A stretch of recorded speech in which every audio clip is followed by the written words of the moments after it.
नहीं देगा, तेरा गांडीव किसी काम का नहीं, धिक्कार है तेरे गांडीव को। जो भी मेरे गांडीव को, मैं उसका सिर उतार के रहूंगा, मेरे गांडीव को कोई गाली ना दे दे। मेरे गांडीव में और मेरे धनुष चलाने की विद्या बड़ी शक्ति है, इससे मेरी गुरु की तौहीन होती है।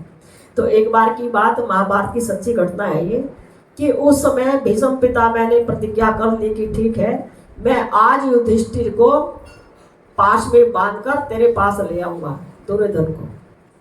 तरह तरह की प्रतिज्ञाएं ये कराता था। तो उधर त्रिगर्त सेना तो अर्जुन को लेकर चले गई थी, और इधर उन्होंने बहुत कोशिश करी, लेकिन उनका जो सारथी था, जब तरह तरह के पिता ने बाण फेंके तो बचा करके उनका सारथी शिविर में ले आए। ये मूर्छित भी हो गए थे युधिष्ठिर, और शिविर में आगे शाम को ये आया अर्जुन। पहले क्या हो गया भैया, सारा शरीर जो है घायल हुआ पड़ा है, छिदा पड़ा है, क्या हो गया? कहले धिक्कार है तेरे गांडीव को,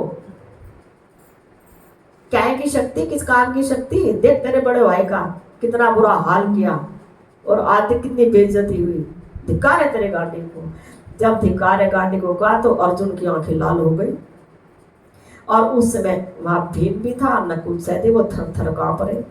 युधिष्ठिर गए, तुम थर थर क्यों कांप रहे हो कि आज आपने गांडीव को गाली दी, धिक्कार किया, और अर्जुन की प्रतिज्ञा है कि जो भी उसको धिक्कारेगा गांडीव को तो उसको मौत के घाट उतारेगा।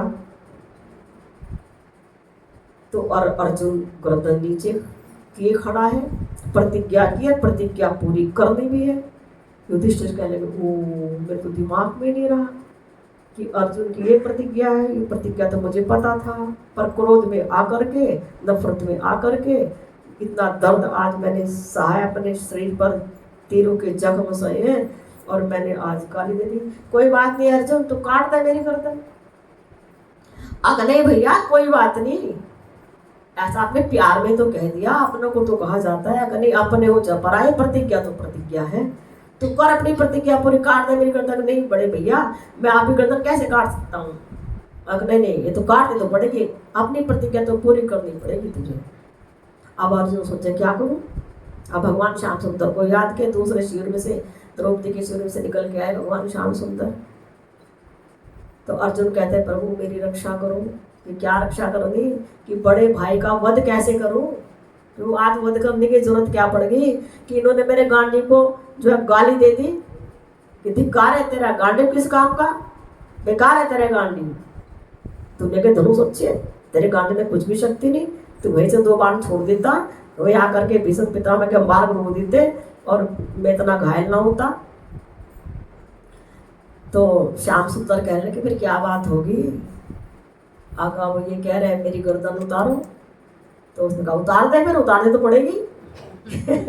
भगवान श्याम सुंदर कहते हैं अब गर्दन तो उतारनी पड़ेगी, क्योंकि जो आदमी कुछ प्रतिज्ञा करता है ये थोड़े कि अपनों के मुंह में आके तो प्रतिज्ञा पूरी नहीं करी, और दूसरा कोई अगर कोई दुर्योधन या कुछ गाली देता तो उनके ऊपर झपटता कि नहीं झपटता?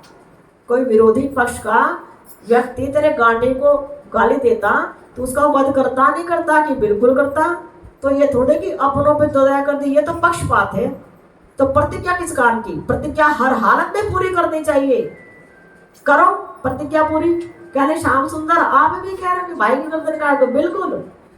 तो अर्जुन कहता क्या करूं, और युधिष्ठिर कह रहे काट मेरा गला। फिर अर्जुन चरण कमल में पड़ गया, श्याम सुंदर मार्गदर्शन करो, भाई जिंदा भी रह जाए और मेरी प्रतिज्ञा भी पूरी हो जाए। तब भगवान ने कहा कि 2-4 गाली सुना दे अपने बड़े भाई को, अपमान कर दे, तू इन्हें तू कह दे, तू इन्हें एक बार तू कह दे, 2-4 गाली सुना दे। अपने बड़ों का अपमान करना हत्या के समान है। ये बात मैं समझा रही हूँ कि सुधारने को देने के लिए, कि अपने बड़े भाई जिसका तू सम्मान करता है, पिता तुल्य सम्मान करता है, इन्हें तू कह दे, तू कह के इनका अपमान कर दे, 2-4 गाली दे दे, तो समझो तूने इनका वध कर दिया। अपने बड़ों के सम्मान में तू शब्द नहीं कहना और गाली गलौज नहीं कहना, नहीं तो वो हत्या के समान है। तो तब अर्जुन ने तू कह के 2-4 गाली दी, और फिर बड़े भाई के चरण में छोड़ के माफ कर देना कि कोई बात नहीं। तो श्याम सुंदर ने इस विधि से उनका ये दाव